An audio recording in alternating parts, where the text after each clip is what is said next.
दोस्तों, एक बार फिर स्वागत है आप सबका इस चैनल आशिक यूपीएससी के एनसीईआरटी आंदोलन में। मैं पंकज प्रजापति इस वीडियो में आप सबको एनसीईआरटी के सभी पुस्तकें जो हैं क्लास 6 से लेके क्लास 12 तक उनका अध्ययन कराऊंगा। इस वीडियो में हम क्लास 6 का फर्स्ट चैप्टर देखेंगे। मैंने इसके पहले 3 वीडियो बनाए हैं इतिहास के, और यदि आपने उसको नहीं देखा है तो आप उसको देख लेंगे।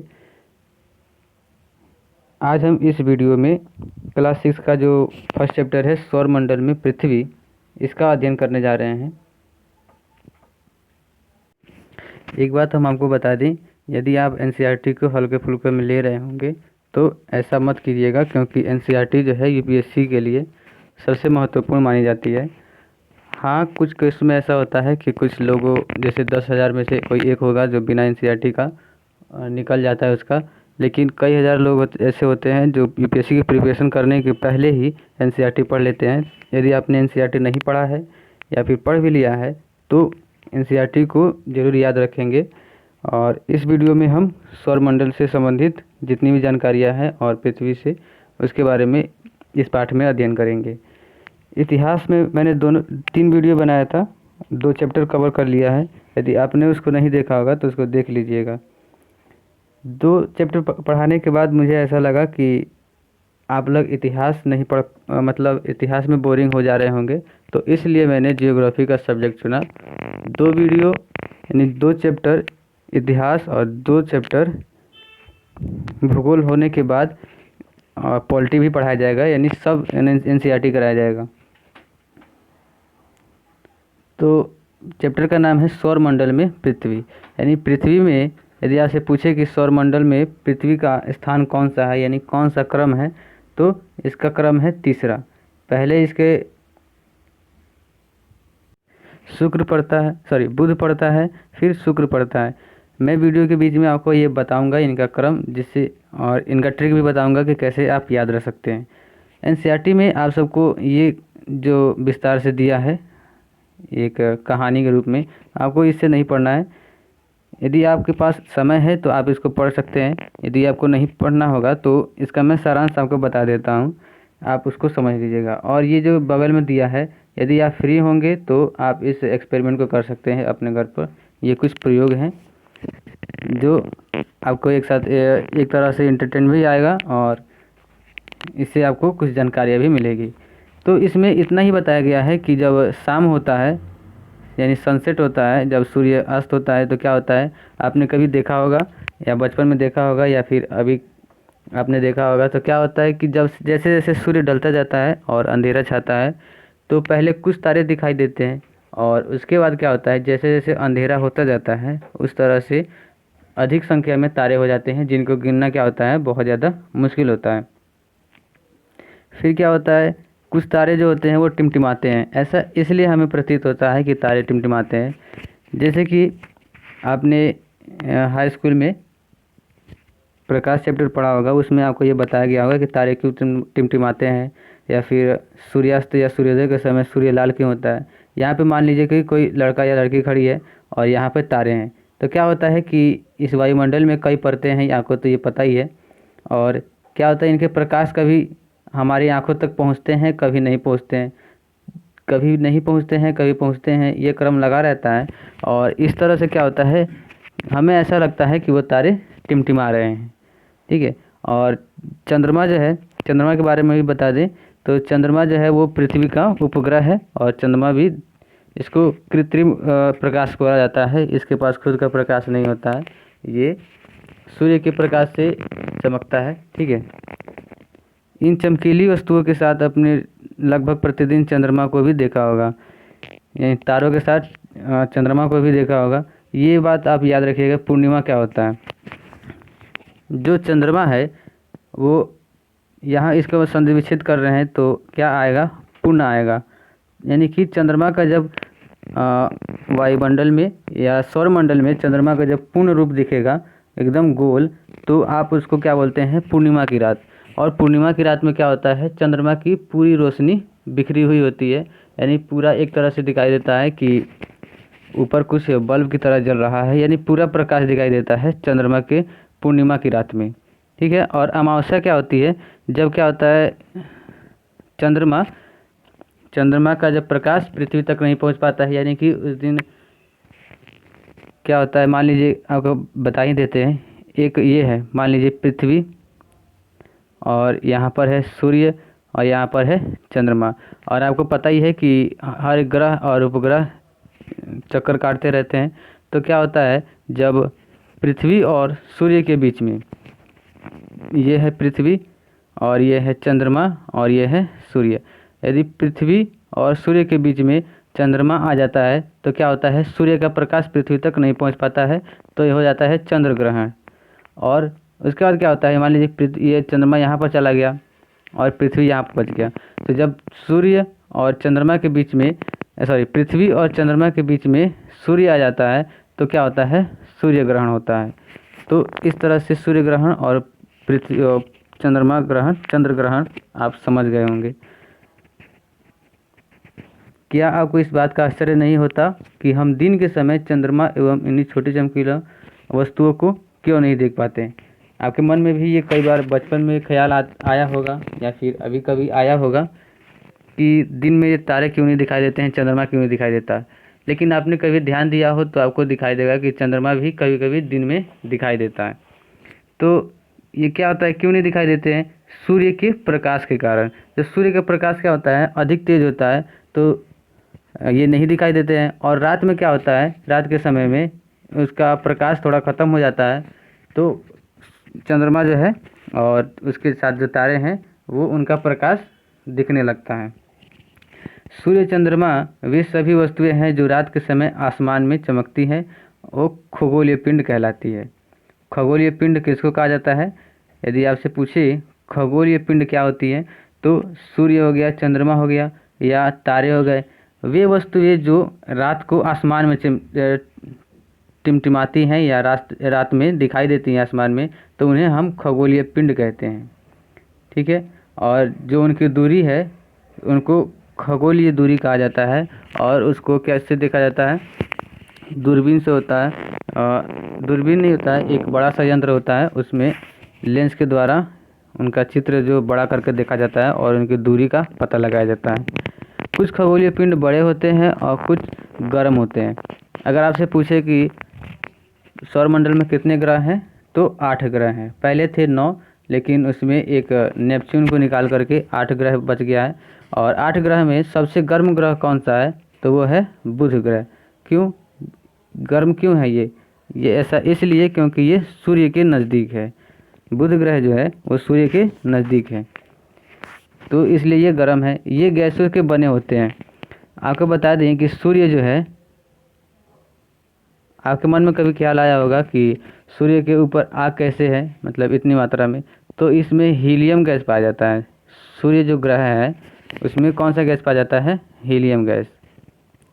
इनके पास अपनी ऊष्मा और प्रकाश होता है, जिससे वे बहुत मात्रा में उत्सर्जित करते हैं। जो प्रकाश होता है वो बहुत मात्रा में उत्सर्जित करते हैं।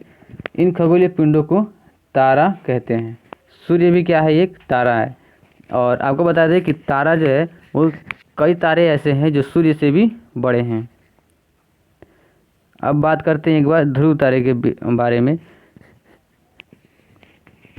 तो रात के जब आप देखते होंगे चांदनी रात में या फिर ऐसे भी रात में, तो तारे जब दिखाई देते हैं तो अनगिनत होते हैं। और अनगिनत तारे में भी एक सूर्य जो है, सूर्य भी एक क्या है, तारा है। और ये हमसे बहुत दूर है, लाखों करोड़ों किलोमीटर बहुत दूर है ये हमसे। इससे क्या होता है कि उनके जो प्रकाश है या ऊष्मा है, यानी कि गर्माहट, वो हम तक क्या होती है, पहुंच नहीं पाती है और हम उसको महसूस नहीं करते हैं। लेकिन सूर्य का जो प्रकाश है उसकी ऊष्मा इतनी तेज़ होती है, यानी कि उन तारों से भी थोड़ा पास में सूर्य है, इसलिए उसकी जो ऊष्मा है और प्रकाश है वो हमारी पृथ्वी तक आती है। और इसलिए वो क्या दिखाई देते हैं, छोटे दिखाई देते हैं। अगर आपसे पूछा जाए कि ग्रह जो है या तारे या सूर्य चंद्रमा ये छोटे क्यों दिखाई देते हैं, तो किस कारण से, तो वो दूर हैं, इसी कारण से वो छोटे दिखाई देते हैं। यदि मान लीजिए आप यहाँ पर हैं, तो अगर आपसे कुछ दूरी पर कोई पेड़ होगा तो वो छोटा सा दिखेगा, लेकिन आप जैसे ही इसके पास जाएंगे तो ये पेड़ कितना बड़ा हो जाएगा, बहुत बड़ा हो जाएगा। यानी कि जैसे नज़दीक आएंगे वो वस्तु उतनी बड़ी होती जाएगी और जैसे दूर जाएंगे वो वस्तु उतनी छोटी दिखाई देगी। इस तरह से सूर्य और तारे भी हैं जो हमें छोटे दिखाई देते हैं दूरी होने के कारण। और इस बारे में आपको बता दें कि ध्रुव तारा क्या होता है। तो ध्रुव तारा जो होता है इसे भोर का तारा भी कहा जाता है, ध्रुव तारे को। और प्राचीन समय के लोग जो थे इस ध्रुव तारे से ही दिशा का पता लगाया करते थे। उस समय तो कंपास नहीं हुआ करता था, जब मान लीजिए कंपास का खोज नहीं हुआ होगा तो उस समय ध्रुव तारे से ही नाविक लोग या राहगीर लोग क्या करते थे, दिशा का पता करते थे और दिन में सूर्य से पता करते थे। यानी सूर्य हमेशा पूर्व दिशा में उगता है और ध्रुव तारा जो है हमेशा नॉर्थ यानी कि उत्तर दिशा में दिखाई देता है। तो आगे बढ़ते हैं। तारों के जो विभिन्न समूह होता है वो क्या होता है, उनको नक्षत्र मंडल कहा जाता है। तारों के विभिन्न समूहों को क्या कहते हैं, नक्षत्र मंडल। अर्सा मेजर या बिग बियर इस प्रकार की एक नक्षत्र मंडल है। और एक सप्तऋषि नाम का नक्षत्र मंडल है जिसमें कितने तारे होते हैं, 7 तारे होते हैं। आपने जब तारों को देखा होगा आसमान में तो आपने कई बार देखा होगा कि कुछ तारे जो होते हैं वो समूह के रूप में होते हैं। तो 7 तारे जो हैं उनका समूह, उनको क्या कहते हैं, सप्तऋषि। ठीक है।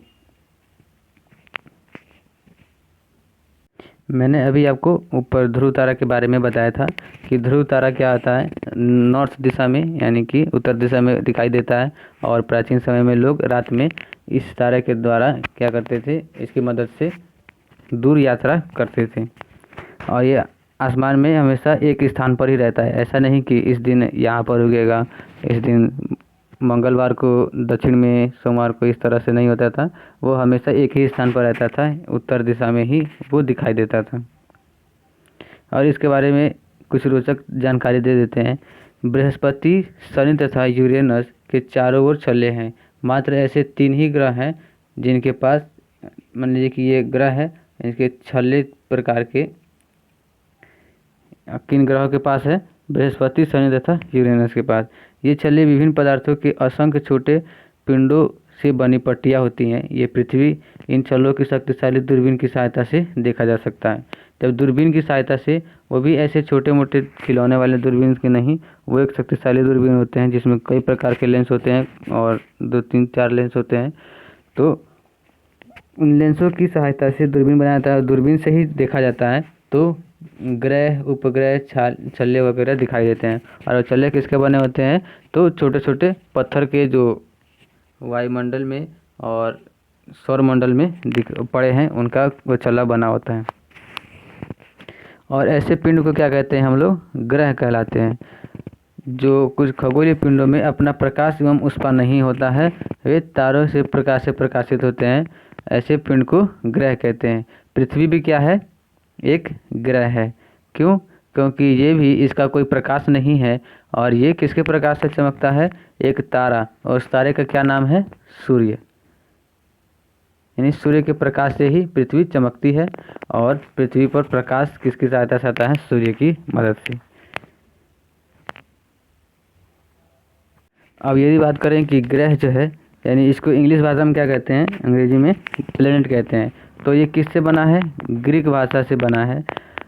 आपने कई बार ऐसे ध्यान दिया होगा कि कई ऐसे शब्द हैं जो ग्रीक भाषा, लैटिन भाषा, इस भाषाओं से बने होते हैं। ऐसा क्यों, ऐसा इसलिए क्योंकि इन देशों के जो नागरिक थे, इन देशों के जो खोजकर्ता थे, वही सबसे ज़्यादा पढ़े लिखे होते थे और उन्होंने ही कई चीज़ों का आविष्कार किया था। इसीलिए उस भाषा के शब्दों से ही इन शब्द बने होते थे। तो ग्रीक भाषा से किससे बना है, प्लेटाइन से। किससे, प्लेटाई नाम है, प्लेनेटाई। और इसका अर्थ क्या होता है, इसका अर्थ ये होता है कि चारों तरफ घूमने वाला, परिभ्रमक होता है, यानी जिसके चारों तरफ घूमने वाला। पृथ्वी जिस पर हम रहते हैं एक ग्रह है। अभी आपको बताया कि मैंने पृथ्वी क्या है, एक ग्रह है और अपना संपूर्ण प्रकाश व ऊष्मा सूर्य से प्राप्त करती है। ये भी बात बताया आपको कि सूर्य की सहायता से ही चमकता है, इसमें प्रकाश आता है। जो पृथ्वी के सबसे नज़दीक का तारा है, सबसे पृथ्वी के नज़दीक का तारा कौन सा है, तो है वो क्या है, सूर्य है। और पृथ्वी के बहुत अधिक दूरी से, जैसे चंद्रमा पर देखने से ये चंद्रमा की तरह चमकती हुई प्रतीत होती है। सूर्य की तरफ हम नहीं देख पाते हैं क्योंकि उसके जो प्रकाश है, उसकी ऊष्मा है, वो बहुत तीव्र होती है, जो हमारी आंखों को नुकसान भी पहुंचाता है। अब देखते हैं एक चित्र जिसकी सहायता से आपको सब कुछ याद हो जाएगा।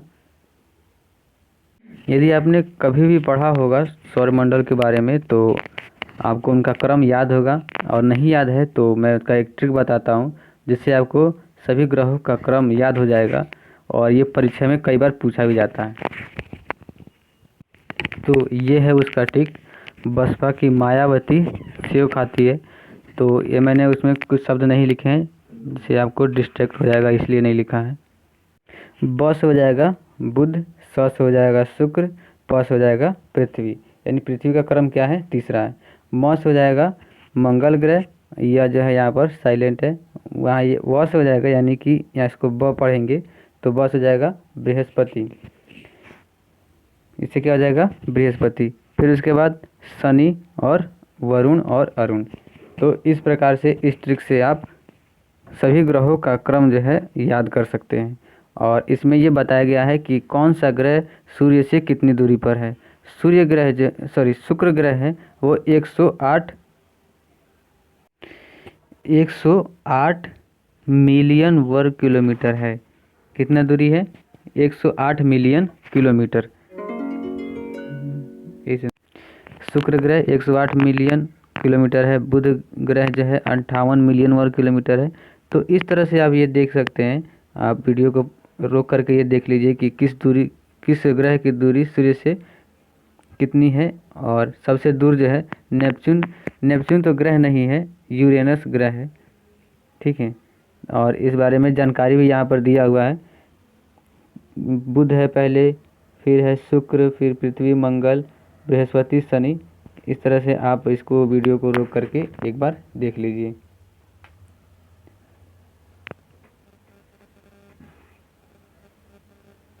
फिर बढ़ते हैं आगे की तरफ। आपने पौराणिक रोमन कहानियों में सोल यानी सूर्य देवता को कहा जाता है। किसको? रोमन कहानी में सोल जो है किसके लिए प्रयुक्त हुआ है? सूर्य देवता के लिए। सौर शब्द का अर्थ होता है सूर्य से संबंधित, इसलिए सूर्य के परिवार को सौर मंडल कहा जाता है। सौर मंडल क्यों कहा जाता है? क्योंकि वो जो पूरा परिवार है, पूरा ग्रह है, वो सूर्य की सहायता से ही है, क्योंकि सूर्य में गुरुत्वाकर्षण शक्ति अधिक है और सभी ग्रह को क्या किया है? एक साथ बांध करके रखा है। सौर्य शब्द का उपयोग करते हुए अधिक शब्द का लिखें। जैसे सौर्य शब्द से क्या क्या बन सकता है? सौर्य ऊर्जा, सौर्य प्रकाश, सौर से और भी कई शब्द बन सकते हैं जो आप लिख सकते हैं अपने मन से। और इस बारे में थोड़ा हम देख लेते हैं कि शब्द की उत्पत्ति कैसे हुई थी। तो बहुत से शब्द जिनका उपयोग हम एक भाषा करते हैं, अक्सर वे दूसरी भाषाओं के लिए शब्द हो सकते हैं। जैसे उदाहरण के लिए जियोग्राफी, ये अंग्रेजी शब्द है और ये ग्रीक भाषा से लिया गया है, आपको तो ये पता ही है। और इसका अर्थ क्या होता है? यानी पृथ्वी का विवरण। जियोग्राफी का अर्थ क्या होता है? पृथ्वी का विवरण, जिसमें जी शब्द का अर्थ होता है, यानी जीई का शब्द का जो अर्थ होता है उसे पृथ्वी, व ग्राफिया का अर्थ है लिखना। जी का अर्थ क्या है? पृथ्वी, और ग्राफिया का अर्थ है लिखना, यानी कि पृथ्वी के बारे में लिखना, पढ़ना। इस तरह से क्या होता है? वो जियोग्राफी कहलाता है। आपको ये बहुत ही इम्पोर्टेंट जानकारी यहाँ पे दी जा रही है। जियो यानी कि 3 भागों में बांटा गया। जैसे जियोग्राफी बोलते हैं, जियोलॉजी बोलते हैं, जियोमेट्री बोलते हैं, या जियोआइड बोलते हैं। जियोलॉजी में क्या पढ़ते हैं? हम पृथ्वी का अध्ययन करते हैं। जियोमेट्री में क्या करते हैं? यानी पृथ्वी का मापन करते हैं। जैसे ज्यामिति आपने पढ़ा होगा कि क्षेत्रफल, वक्रपृष्ठ, ये सब क्या होता है? जियोमेट्री होता है। और जियोआइड क्या होता है? ये पृथ्वी के आकार के अनुरूप के बारे में इसमें अध्ययन करना होता है। अब चलिए इस पर थोड़ी नज़र डाल लेते हैं। अब बात चल रही है जब ग्रहों की, तो इसमें उपग्रह शब्द भी प्रयोग होगा। तो पृथ्वी का उपग्रह जो है वो चंद्रमा है, और आप बचपन से ही चंद्रमा को देखते आ रहे हैं। आसमान में आपने चंद्रमा को देखा ही होगा। चंद्रमा एक क्या है? उपग्रह है, यानी कि, और ये पृथ्वी के सहचर है, यानी पृथ्वी के साथ साथ रहता है। और पृथ्वी के ही ये चक्कर लगाता है। उपग्रह क्या होता है, जो ग्रह का चक्कर लगाते हैं उन्हें उपग्रह कहते हैं। और ये पृथ्वी के समान 8 अन्य ग्रह हैं जो सूर्य से प्रकाश एवं ऊष्मा प्राप्त करते हैं। अभी आपको ऊपर बताया कि चंद्रमा किसके सहायता से चमकता है, तो सूर्य के प्रकाश से। अब बात करते हैं सौरमंडल, जो सूर्य और 9 ग्रह, उपग्रह तथा कुछ अन्य खगोलीय पिंड जैसे क्षुद्र एवं अन्य उल्कापिंड मिलकर सौरमंडल का निर्माण करते हैं। और हम सौर परिवार का नाम देते हैं, जिसका मुखिया कौन है, सूर्य है। सौरमंडल में सबसे केंद्र में कौन ग्रह, सूर्य। और सूर्य को छोड़ करके 8 ग्रह हैं, यानी कुल मिला के 9 ग्रह हैं। और नेपच्यून को, उन ग्रह को, सारणी में से नेपच्यून ग्रह को बाहर कर दिया गया है। अब थोड़ा बात करते हैं हम सूर्य के बारे में। सूर्य सौरमंडल के केंद्र में स्थित है, अभी आपको बताया था। और सूर्य जो है उसमें कौन सी गैस है, हीलियम गैस। और उसमें उसी से सभी पृथ्वी का और सभी ग्रह का संतुलन बना हुआ है, ये आप जानते ही हैं। अगर सूर्य ना होता तो पृथ्वी भी ना होती, क्योंकि पेड़ पौधे का भोजन किससे बनता है, आपको तो पता है कि पेड़ पौधे का भोजन प्रकाश संश्लेषण से बनता है, इसमें भी सूर्य की आवश्यकता है। और सूर्य से हर चीज़, मतलब सूर्य से ही है। किसी भी ग्रह को चमकना होता तो सूर्य की सहायता से ही चमकता है। और कोई भी ग्रह सौरमंडल में उपस्थित है ब्रह्मांड में, तो किसके शक्ति के कारण, सूर्य की शक्ति के कारण। लेकिन इसमें क्या है, बहुत अधिक तेज है और इसमें गर्मी है, ऊष्मा, जो हमें महसूस होती है। और इसका सबसे नज़दीकी तारा कौन सा है, सूर्य जो है पृथ्वी का सबसे नज़दीकी तारा है। और सूर्य से पृथ्वी की दूरी कितनी है, इसको आप याद रखिएगा। सूर्य से पृथ्वी की दूरी जो है 15 किलोमीटर है, 15 करोड़ किलोमीटर है, सॉरी। अब बात करते हैं ग्रह की। तो हमारे सौरमंडल में 8 ग्रह हैं। कितने ग्रह, 8 ग्रह। सूर्य से दूरी के अनुसार अभी आपको मैंने ऊपर बताया था कि बसपा की मायावती सेब खाती है। और यहाँ पर ट्रिक भी दिया हुआ है, और इसे आप याद कर सकते हैं। My very efficient mother just served us nuts. तो आप इसके जो ये वर्ड हैं, इनके पहले लेटर को लेंगे तो इससे आपको याद करने में आसानी होगी। बाकी मैंने ट्रिक बताया है, आप उससे भी याद कर सकते हैं। पृथ्वी सबसे तीसरे नंबर पे आती है, और सबसे लास्ट में कौन सा आता है, नेपच्यून, लेकिन वो ग्रह की श्रेणी में नहीं है। सौरमंडल के कितने ग्रह हैं, 8 ग्रह। और जो चक्कर लगाते हैं, और जो वो रास्ता होता है दीर्घ वृत्ताकार, वृत्ताकार मतलब होता है गोला, और दीर्घ लग गया है यानी बहुत बड़ा गोला। तो दीर्घ वृत्ताकार वो क्या होता है, उसको क्या बोलते हैं, कक्षा बोलते हैं। और बुध सबसे क्या है, सूर्य के नज़दीक है। और एक बात आपको बता दें कि इसे चक्कर लगाने में कितने दिन लगते हैं, 88 दिन। कितने दिन, 88 दिन। बात में मुझसे एक गलती हो गई कि नेपच्यून को मैंने ग्रह नहीं माना। असल में बात यह है कि प्लूटो को ग्रह से बाहर निकाला गया था, नेपच्यून को नहीं। तो इसके लिए मैं माफ़ी चाहता हूँ। प्लूटो को बाहर किया गया था, और किसके द्वारा, तो अंतर्राष्ट्रीय खगोलीय संगठन ने इसको बाहर किया था। कब, 2006 में, कि ये एक ग्रह नहीं है। और प्लूटो को क्या कहा जाता है, बौना ग्रह, ये छोटा ग्रह है इसलिए। और एक दूसरी जानकारी आपके लिए ये है कि रात में आसमान को देखकर मनुष्य हमेशा मोहित हुआ है। आप भी जब बचपन में होंगे तो सोते समय, अगर बाहर आपने सोते होंगे गर्मियों के दिनों में, तो आप आकाश को देखते होंगे, और चंद्रमा, और तारे जो हैं उनके देख करके आप मोहित होते होंगे, आपको खुशी मिलती होगी। खगोलीय पिंडों एवं उनकी गति के संबंध में अध्ययन करने वालों को खगोल शास्त्री कहते हैं। आपने कई बार खगोल शास्त्री का नाम सुना होगा, लेकिन आपको समझ में नहीं आया होगा। यदि तो आप जान लीजिए कि खगोल शास्त्री किनको कहा जाता है। तो खगोल पिंडों की, उनके गति के बारे में कि किस गति से वो घूम रहे हैं, और वहाँ पर क्या है उस ग्रह पे, यानी ग्रहों के बारे में जानकारी जो देते हैं उन्हें खगोल शास्त्री कहते हैं। आर्यभट्ट प्राचीन भारत के प्रसिद्ध खगोल शास्त्री थे।